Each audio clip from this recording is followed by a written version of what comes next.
Harper Audio presents Death at Breakfast by Beth Gutcheon. Performed by Cynthia Darlow.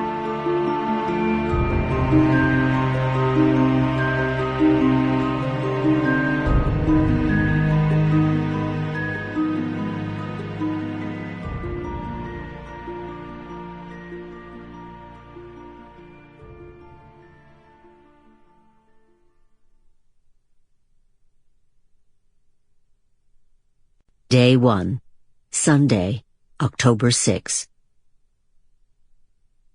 Maggie Detweiler, new-minted woman of leisure and not at all sure she was going to like it, had no sense of impending tragedy as she posed in front of the broad stone veranda of the Oquossoc Mountain Inn that bright October morning. She didn't really know what made her say to Hope, "When your picture's being taken, don't you always wonder if it's the one that will run with your obituary?" "Well, that one won't be," Hope Babbin said, consigning the image to the digital trash can.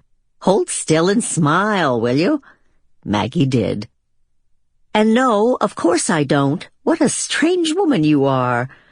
Hope showed Maggie her cheerful image now glowing on the screen of her iPad of a smallish, pleasant-looking woman with a warm smile, intense blue eyes, and a halo of feathery white hair.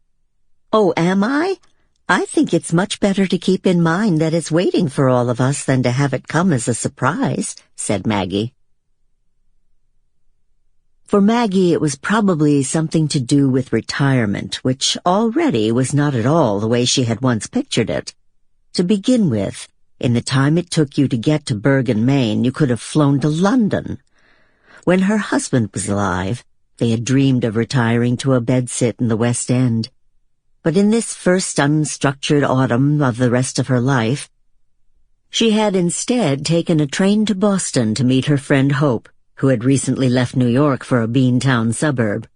Together they had trailed out to Logan Airport, and after a longish wait for a piece of equipment, which turned out to be the plane, there had been fog somewhere along its puddle-jumping route. They had flown to Bangor. There Hope insisted on being the one to rent a car because it was her treat, this whole trip. They drove another hour and a half through the early dusk, past a stark northern moonscape of blueberry barrens, studded with vast boulders dropped by haphazard glaciers in the last ice age. Then, on narrow roads that felt like tunnels cut through blue-black evergreen forests pressing in on them from both sides. By the time they reached Bergen, Maggie had come to fear that Hope had no peripheral vision at all. When you lived in New York, you didn't know what kind of drivers your friends were. Hope never actually hit anything, but Maggie thought it a miracle that the car still had both side mirrors when they finally found the Oquossoc Mountain Inn, the late Victorian stone pile that hulked at the head of Long Lake. So it wasn't London, but the inn was charming, and it made sense for Maggie and Hope to see if they traveled well together. They'd been friends for years. They made each other laugh. They shared a penetrating curiosity about how people had chosen to live their lives now and in the past. Maggie's life list of things to do before the rocking chair and the ear trumpet was heavier on museums and medieval ruins than Hope's, and Hope's was longer on palaces and gardens than Maggie's. But both had a yen to see sites of ancient civilizations in uncomfortable parts of the world, which Maggie's much-mourned late husband would have loved, and Hope's unlamented ex would have hated.